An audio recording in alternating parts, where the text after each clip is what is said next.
সম্প্রতি আলোচিত এনাদপুর থানায় 15 জন পুলিশ নিহত হয় অগ্নিদগ্ধে।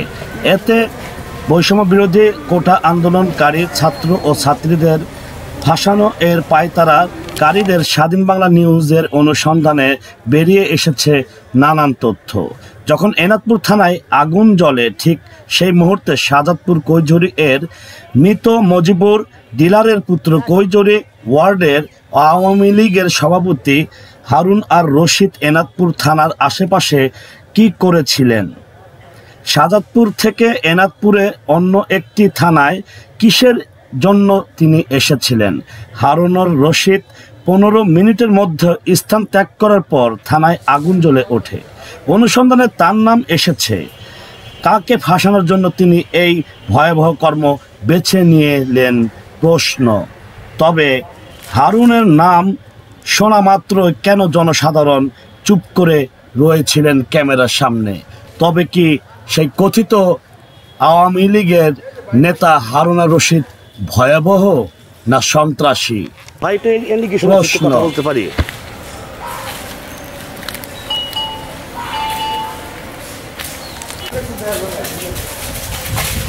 এনাদপুর থানার চিত্র বলে দেয় কি হয়েছিল সেদিন, যেদিন কোটা আন্দোলন নিয়ে বৈষম্য বিরোধী ছাত্ররা আন্দোলন করেছিল। 15 জন পুলিশ শাহাদত বরণ করেন অগ্নিদগ্ধে।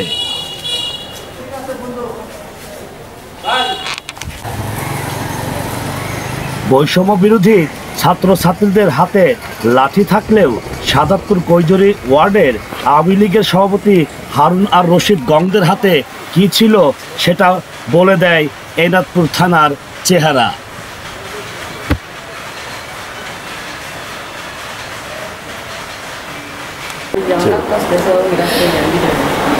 এখন কথা হলো কি, শোনেন, আপনি দোয়া করবেন সন্তানের জন্য। আর আমি যেখানে দাঁড়িয়ে রয়েছে এটা হচ্ছে এনাদপুরে সে আলোচিত যে থানাটিতে জ্বালিয়ে দেওয়া হয়েছিল।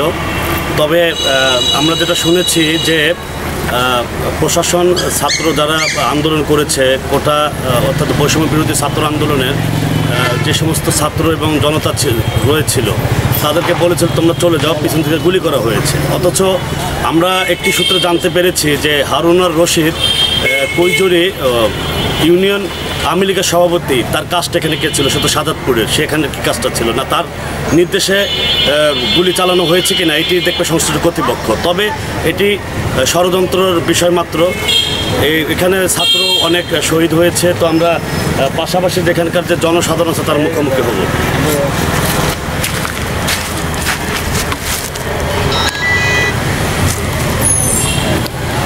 আচ্ছা, আপনারা কেউ কি কিছু জানেন, মানে কে ছিলেন এখানে, মানে দেখার মতো, এরকম বলার মতো, মানে ঘটনা যে ঘটেছে কেউ কি জানেন এই বিষয়ে?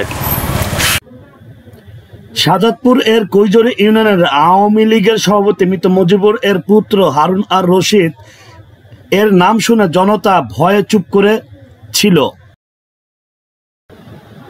উল্লেখিত আওয়ামী লীগের এই নেতার বিরুদ্ধে বৈষম্য বিরোধী ছাত্র ছাত্রীরা এনাদপুর থানায় নালিশ দিয়েছে।